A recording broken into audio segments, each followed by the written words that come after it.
में मान लो चाहे वैसे मान लो,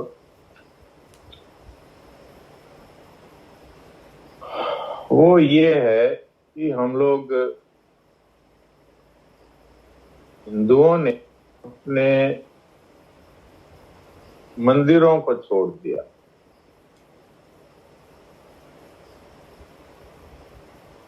मुसलमान मस्जिदों को अभी तक नहीं छोड़े हैं, और क्रिश्चियन लोग अपने चर्च को अभी तक नहीं छोड़े हैं, लेकिन हम हिंदुओं ने मंदिरों को छोड़ दिया। मुझे बड़ा आश्चर्य होता है कि मैं जिस जगह में अभी हूं वो झुंझुनू जिले का मुकुंदगढ़ कस्बा है। अच्छी खासी आबादी है, खूब पैसे वाले लोग हैं, और हिंदुओं की बढ़िया यहाँ पर जनसंख्या है। अब धीरे धीरे मुसलमान बढ़ रहे हैं यहाँ भी, तो भी जनसंख्या के करीब 30% मुसलमान होंगे तो 70% हिंदू होंगे। लेकिन यहाँ का सबसे प्रसिद्ध मंदिर है, जैसे जयपुर में गोविंद देव जी का प्रसिद्ध मंदिर है, ऐसे यहाँ पर गोपीनाथ जी महाराज का प्रसिद्ध मंदिर है। बहुत अच्छा मंदिर है, बहुत सुंदर भगवान का विग्रह है, और बहुत ही बढ़िया मंदिर है। यूं देखो दर्शनीय है, अंदर जाओ तो बड़ी शांति महसूस होती है। लेकिन ये कहते हुए बड़ा दुख हो रहा है, इतनी सारी जनसंख्या है, इतने पैसे वाले लोग हैं, इतने हिंदू है, लेकिन मंदिर की शाम की आरती में एक आदमी भी नहीं, केवल पुजारी जी है। और खूब अच्छा भव्य मंदिर है, ऊपर 2 मंजिल पर मंदिर है, बहुत बढ़िया भव्य मूर्तियां हैं, बिहारी जी की तरह अच्छी मूर्तियां हैं। गोपीनाथ जी महाराज का मंदिर है, और मैं वहां पर रविवार जाता हूँ। अभी जाके उधर से आया। शाम को करीब 7:15 बजे आरती होती है, तो मैं वो करीब मेरे जहाँ मैं हूँ, जहाँ मेरा निवास स्थान है, वहां से करीब करीब 2 किलोमीटर दूर है। तो मैं पैदल चला जाता हूँ और पैदल ही आ जाता हूँ। तो मेरे को आधा घंटा जाने में लगता है और आधा घंटा आने में, 1 घंटा लगता है। तो मैं प्राय यहाँ से 5:15 निकल जाता हूँ। तो वहां पर 6:45 पहुंचता हूँ, थोड़ी देर वहां बैठता हूँ, फिर आरती होती है। आरती के बाद मैं वहां से रवाना होके यहाँ आ जाता हूँ। लगभग 7 बजे रवाना होता हूँ, 7:30 यहाँ पहुंच जाता हूँ। फिर अपना ये सत्संग का कार्यक्रम है, इसलिए तो मैं वहां बिल्कुल अकेला, पूर्ति आरती में, पूरे आरती में। इतना बड़ा मंदिर है, भव्य मंदिर है, अकेला, एक पुजारी जी और एक मैं। अच्छा, वहां पर घंटा घड़ियाल बजाने के लिए भी बेचारे क्या करें, वो मशीन लगाई हुई है, उस मशीन से घंटे घड़ियाल बज आरती में। कोई घंटा घड़ियाल बजाने वाला नहीं। इतना मतलब एक दुख की बात है, और इतना शर्म की भी बात, लज्जा की बात।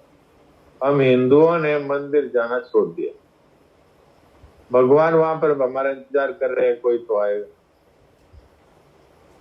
तो मुझे जब ये पता लगा तो मैंने, भाई रविवार के दिन मुझे शाम को छुट्टी रहती है, तो मैं रविवार को नियम बनाया कि हर रविवार को मुझे जाना है।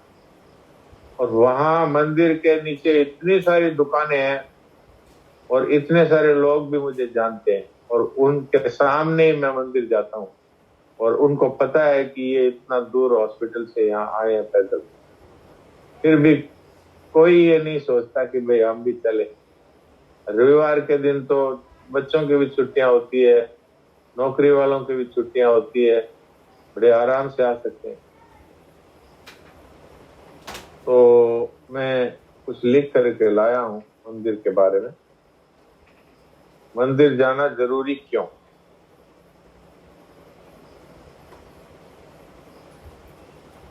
1 नंबर, आप वहां जाकर भगवान को ये बताते हैं कि मैं आपसे प्यार करता हूँ या करती हूँ। क्योंकि हम जिनसे प्यार करते हैं वे मिलने आने पर प्रसन्न होते हैं। भगवान भी हमें देखकर प्रसन्न होते हैं। सदैव स्वामी जी से शेषानंद जी महाराज जब भी वृंदावन में होते तो श्री बांके बिहारी जी के दर्शन करने जाया करते। उनकी दोनों आंखें बचपन से ही चली गई थी। एक सज्जन ने मंदिर में उन्हें दर्शन करते हुए देखकर पूछ लिया, महाराज जी आप अंधे हैं, आप बिहारी जी को देख नहीं सकते, फिर आप यहाँ क्यों आते हैं? उन्होंने हंसकर कहा, अरे भोले मानस, मैं तो अंधा हूँ, परंतु क्या बिहारी जी भी अंधे हैं? वे तो मुझे देखते हैं ना, और उन्हें मुझे यहाँ देखकर प्रसन्नता होती है, इसलिए मैं बिहारी जी के मंदिर में दर्शन के लिए आता हूँ।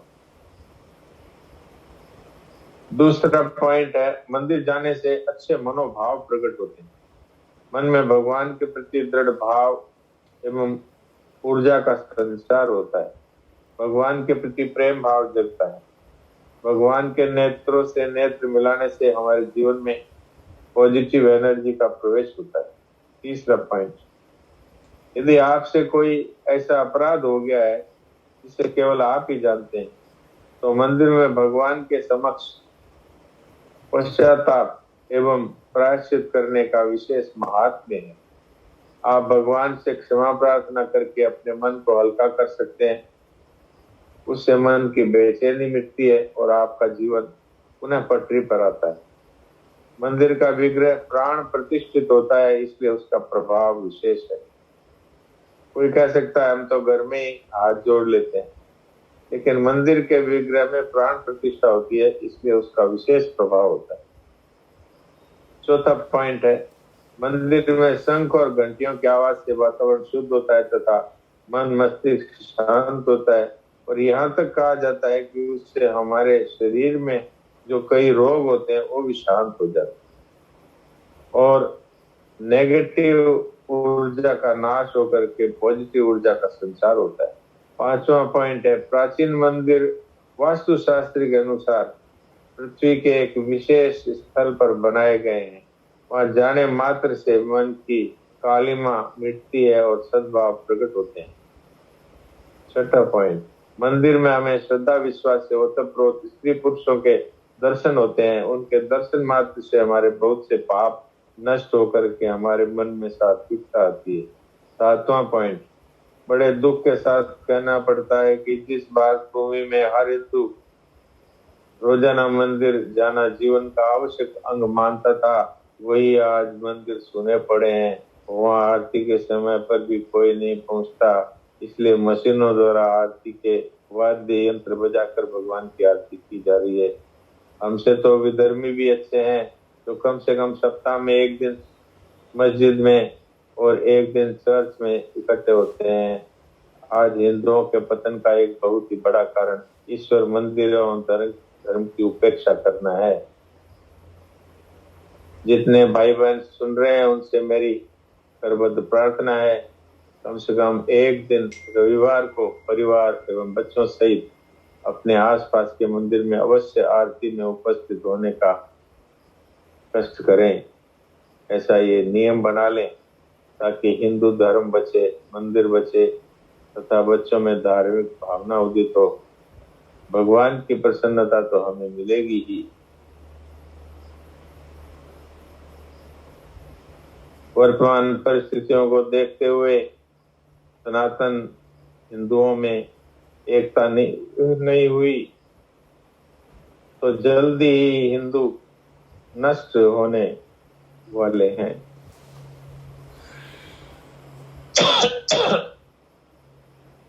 आप में से जो भी रोजाना मंदिर जाते हैं उनकी तो कोई बात नहीं है, लेकिन जो मंदिर नहीं जाते हैं वो अभी हैंडरेज करके मुझे बताएं। जो पहले से नियम पूर्वक मंदिर जा रहे हैं उनके सिवाय जो लोग हैं वही हाथ उठाएं, और ये हम नियम से जाएंगे। रोजाना जाएं तो बहुत विशेष बात है, लेकिन कम से कम सप्ताह में एक दिन आरती में जरूर शामिल होए जा। तो ऐसे कितने लोग हैं वो हैंडरेज करें और बताएं मुझे, जो पहले से नहीं जा रहे हैं और अब जाएंगे। और सुना सागर, गीतू, वंदना, नंदिनी, संजीव, राधिका, सोहनजी सांगवान, सीमा बाली, प्रेम सुथार, राजल, प्रांजल। मुझे बहुत ही आनंद हो रहा है। देवी जी खत्री, जो पहले से जा रहे हैं रोजाना अथवा सप्ताह में एक बार, अब वो लोग हाथ उठाएं। प्रियंका, ठीक है, इतने आ गए। और कोई हो तो अभी हाथ उठा दे। श्रीनिवासन जी, ठीक है।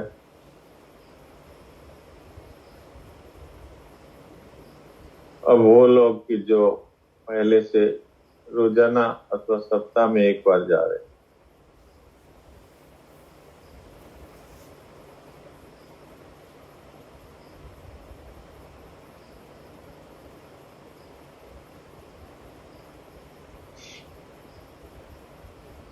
अब वो उठाएं जो रोजाना जा रहे हैं। रोजाना जो मंदिर में एक बार जाते ही, वो लोग यहाँ पर हाथ उठा के रखें, बाकी सब हाथ हटा लें। आनंद जी डॉक्टर साहब जाते हैं, श्रीनिवास जाते हैं, मधु कटोर जाती हैं, संतोष जाते हैं, रमानंद जी जाते हैं, जयेश भाई जाते हैं, चंचल चितलांगी ये जाते हैं, ये रोजाना जाते हैं। तो अब रोजाना जाने वाले समझिए कि 5 लोग हुए। तो ये हम लोगों के लिए कितनी एक लज्जा की बात है कि हम हिंदू होते हुए भी और मंदिरों में नहीं जाते। तो ये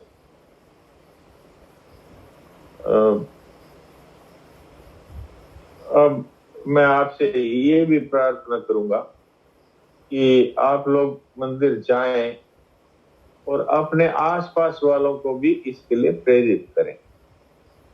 अपना तो कहना ही फर्ज है, कोई जाएगा जाएगा, नहीं जाएगा नहीं जाएगा, पर कहने वाले का तो काम बन गया, क्योंकि कहने वाले ने तो भगवान के प्रिय कार्य को कर दिया। अब वो नहीं जाए तो उसकी मर्जी है। जैसे मैंने आप लोगों से ये बात कह दी, विनोद कंवर भी है, तो जैसे मैंने आप लोगों से ये बात कह दी तो मेरा काम तो हो गया। यद्यपि मुझे इससे संतोष नहीं होगा, मुझे तो संतोष तभी होगा कि जब आप लोग नियम बना लें कि भाई अपने को तो जाना ही। मैं ये नहीं कहता जिनके पास समय है वो रोजाना जाए, और जिनके पास समय नहीं है तो वो रविवार के दिन अथवा जिस दिन उनकी छुट्टी हो उस दिन जाए। रोज जाते हैं तो बहुत ही आनंद की बात है। तो रोज जाते हैं उनके चरणों में मैं विशेष रूप से प्रणाम करता हूँ, क्योंकि वो मुझसे भी श्रेष्ठ है। मैं तो सप्ताह में एक बार ही जा पाता हूँ। तो ये तो बहुत ही आनंद की बात है। पर आप लोगों से प्रार्थना है कि कम से कम सप्ताह में एक बार आरती में शामिल हो। आरती का समय पूछ लें। आपको सुबह सुबह सुविधा हो तो सुबह जाएं, शाम को आरती होती है तो शाम को सुविधा हो तो शाम को जाएं, लेकिन एक बार आरती में जरूर शामिल, तो बड़ी कृपा होगी। ये मेरे कई दिन से मन में आ रही थी, लेकिन मैंने ये सोचा जिस दिन ज्यादा लोग होंगे, अभी बीच में पाठ चल रहा था तो कम लोग थे, तो मैंने सोचा इंतजार कर लेते हैं, जब पाठ पूरे होंगे तब ये बात कहेंगे। क्योंकि ये वहां मैंने नोट तो कर रखी कई दिन पहले से ही। तो आज मैंने आपका समय इसमें ले लिया। अब मैं संजीवनी थोड़ा शुरू करता हूं, और फिर श्रीनिवासन जी का प्रश्न था और कल एक और महिला थी जिनका प्रश्न था, उनके प्रश्न को लेंगे। पिछली बार मैंने पहले अध्याय के और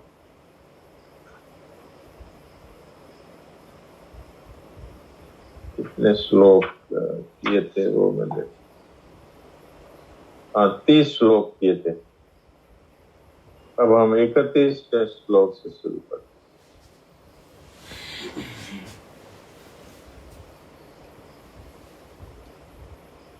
पहले अध्याय का 31वां श्लोक। जिनके पास संजीवनी हो वो संजीवनी निकाल लें, प्रबोधनी हो प्रबोधनी निकाल लें। यहाँ तक बात आई थी कि अर्जुन जी है वो भगवान से कहते हैं कि मेरे सगे संबंधियों को, भाई बंधुओं को देख करके मेरे शरीर में कंपन हो रहा है और मेरे अंग शिथिल हो रहे हैं, मुंह सूख रहा है और रोंगटे खड़े हो रहे हैं, हाथ से गांडीव धनुष गिर रहा है, चमड़ी जल रही है, मन में भी चक्कर जैसा आ रहा है, लगता है मैं अब खड़ा नहीं रह पाऊंगा। ये बात क्या है? बात है ममता। मनुष्य की जिसके प्रति ममता हो जाती है फिर उससे जो वियोग है वो उससे सही नहीं होता। और ये ममता है, ये है भूल, क्योंकि हमारे तो हाथ में है नहीं कि वो कितने दिन हमारे साथ रहेगा। न तो व्यक्ति का पता है, न वस्तु का पता है, न शरीर का पता है। तो ममता रखेंगे तो हमारे मन में दुख होगा और ये हालत हो जाएगी जो भी अर्जुन की हो रही। कर्तव्य कर्म करना है। अभी इसको ये सोचकर के आया था कि जो दुराचारी दुर्योधन के साथ खड़े हैं उनको मैं समाप्त करूंगा, और अब वो ममता के कारण से अपने कर्तव्य से हटने की सोचता है। इसलिए भगवान से कहता है 31वें श्लोक में कि भाई मेरे को तो युद्ध करने से भविष्य भी खराब दिख रहा है। निमित्तानि पश्यामि विपरीतानि केशव पश्यामि हत्वा स्वजन माहवे। केशव में लक्षणों अर्थात जो सुगुण होते हैं, सगुण शकुनों को भी विपरीत देख रहा हूं, और युद्ध में स्वजनों की हत्या करके कोई लाभ भी नहीं देख रहा हूं।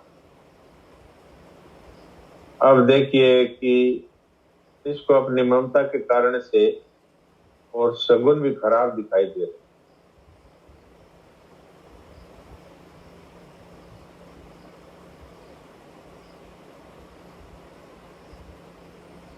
और ये भी कह रहे हैं कि कुटुंबियों को मारने से हमें कोई लाभ नहीं होगा, बल्कि हमको पाप ही लगेगा जिससे हम नरक में जाएंगे।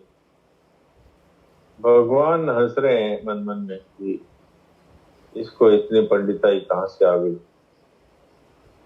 पर ये पंडिताई नहीं है, ये ममता है, वो उससे ये सब कहलवा रही।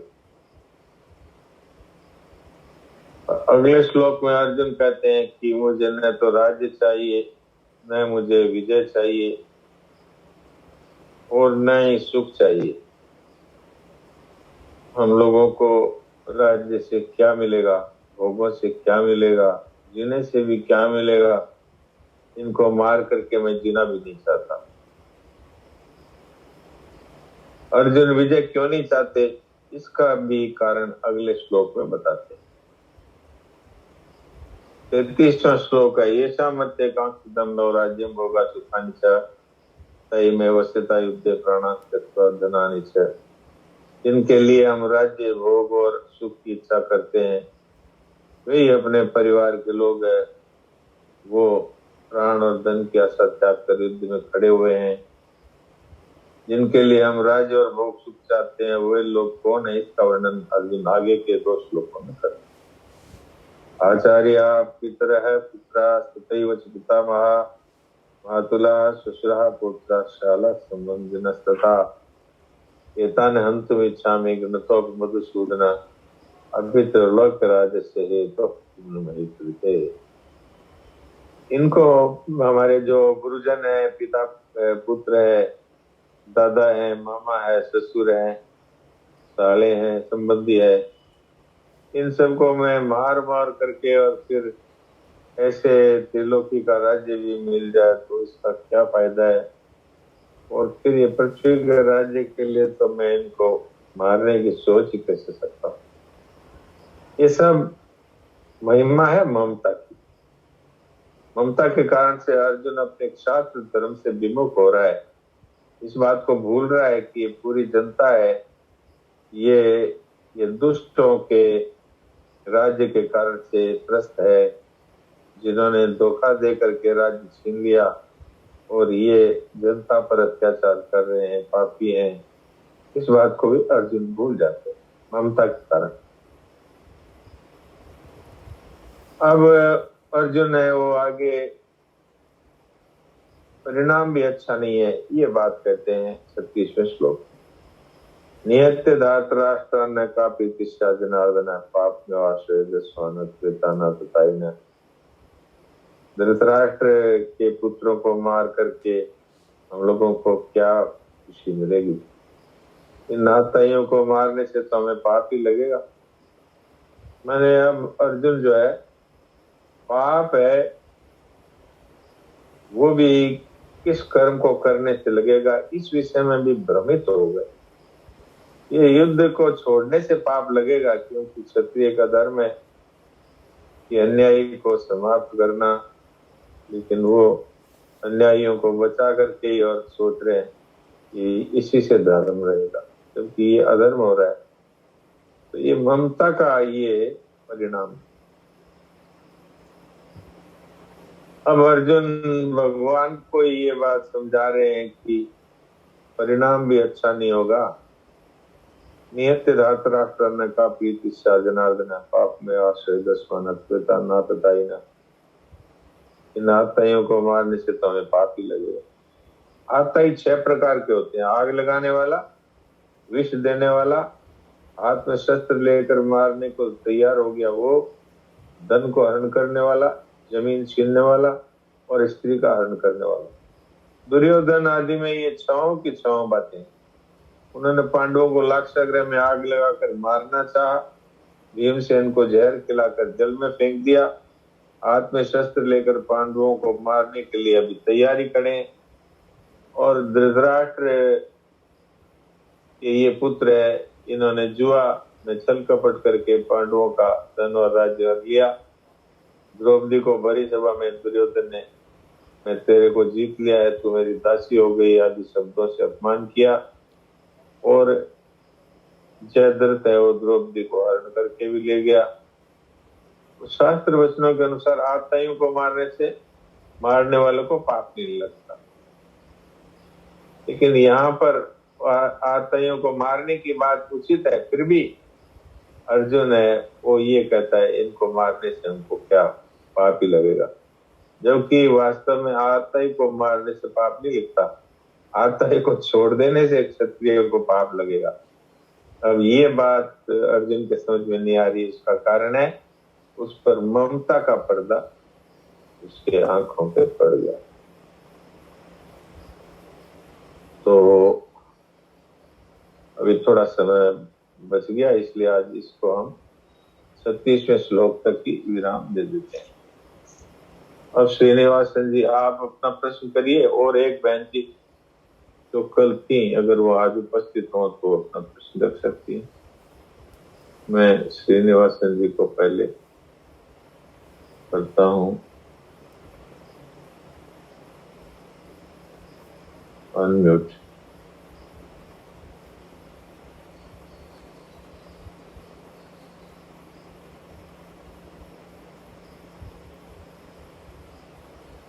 हाँ श्रीनिवासन जी अब बताइए, मैंने आपको पोस्ट बनाया।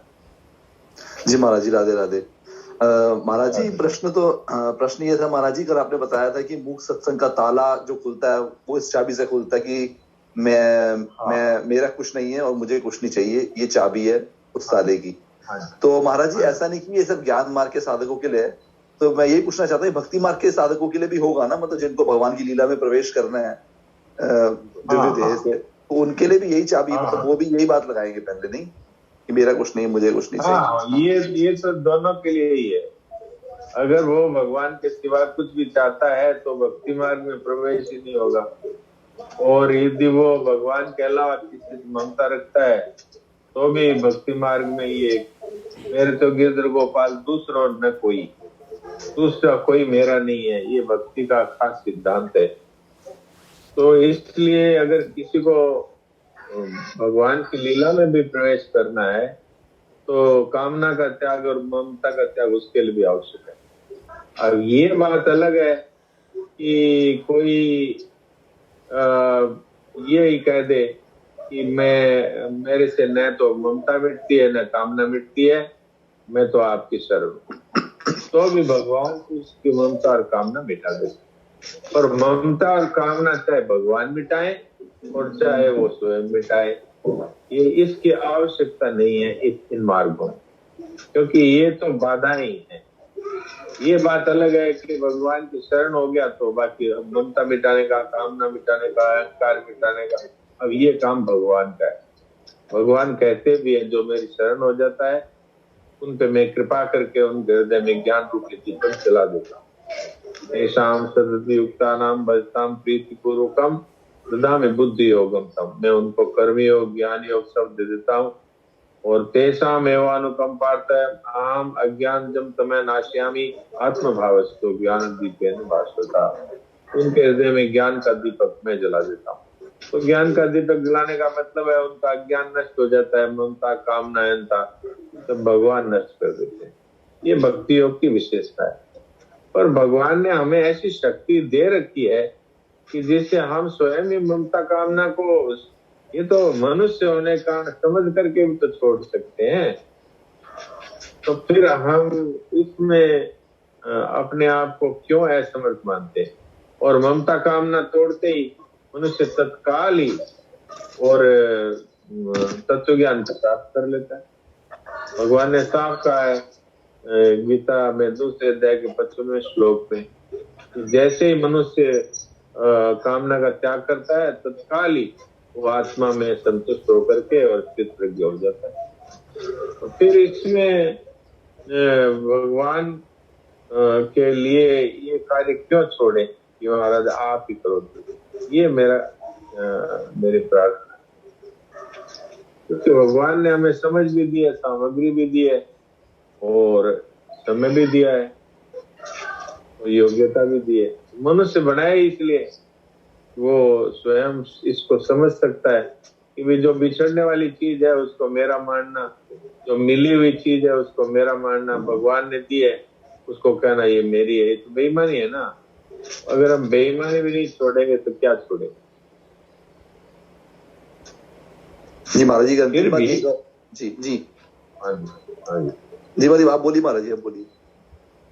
फिर भी यदि किसी को ये लगता है कि भाई मैं तो ममता कामना नहीं छोड़ पा रहा हूँ, तो वो कोई बात नहीं है, भगवान की शरण हो जाए तो भगवान सब कुछ करेगा। भक्ति मार्ग की विशेषता है।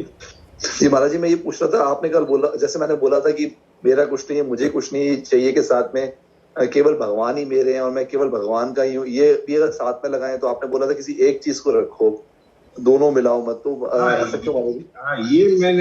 ये मैंने इसलिए कहा कि अगर आप भक्ति मार्ग में जाते हैं तब तो फिर आपको जरूरत ही नहीं है ना, फिर अपना जोर जो है नहीं चलता है तो फिर जरूरत नहीं है। लेकिन अगर अपना जोर चलता है तो अपनी तरफ से ममता छोड़ने का अर्थ है कि भगवान ही मेरे हैं, तो आप ममता छोड़ेंगे तभी तो भगवान ही मेरे हैं ये होगा। भगवान ही मेरे हैं ये कहने में तो ममता का त्याग स्वतः ही छिपा हुआ ही है, बताइए। जी जी जी।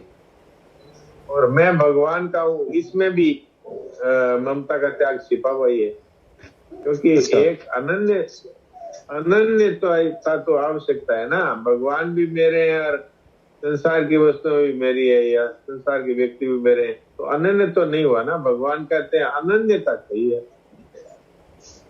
भगवान भी मेरे हैं और धन भी मेरा है, भगवान भी मेरे हैं और ये जमीन भी मेरी है, भगवान भी मेरे है, परिवार भी मेरा है, ये तो व्यभिचार दोष हो गया ना। तो माम से व्यभिचार न भक्ति योग ने सेवते, तो इसमें भी ममता का त्याग छिपा वही है, मेरे भगवान है, मैं भगवान का हूँ। इसमें ममता का त्याग छिपा वही है, मैं केवल भगवान का हूँ और केवल भगवान ही मेरे। तो अच्छा, भगवान का हूँ, इसमें कामना भी छूटना इसमें छिपा वही है कि जब मैं भगवान का ही हूँ अर्थात भगवान के ही समर्पित हो गया, तो मेरी अलग से कामना मैं करता रहूंगा तो मैं भगवान के समर्पित कहाँ हुआ? भाई भगवान के अलावा भी कुछ चाहिए, यही हुआ ना। जी जी जी। तो इसमें भी वो दोनों बातें तो छिपी हुई है। अच्छा अच्छा, तो दोनों एक ही है वैसे? एक ही बात है, क्योंकि मीराबाई ने क्या बोला, मेरे तो गिरधर गोपाल दूसरों ने कोई में ममता का त्याग हो गया। जी जी जी। और इसमें कठिनता वो पूछनी चाहिए कि भाई ममता के त्याग में हमारी ये कठिनता है, ये पूछना चाहिए। संजीव क्या बोलते हैं, बोलिए। राम प्रणाम सीता। कर्म योग और भक्ति योग दोनों पर ही चलने पर हमारी असल में तो अहंकृति का ही त्याग होता है अंत में। तो जिसका ज्ञान मार्ग वाले को वो तो सीधा ही वो अहंकृति के त्याग पर ही चलता है। ऐसा ही है ना जी? हाँ, ये बिल्कुल सरल है। आपने ये कह दिया कि भाई मुझे कुछ नहीं चाहिए, तो कामना का त्याग हो गया, मेरा कुछ नहीं है, ममता का त्याग हो गया।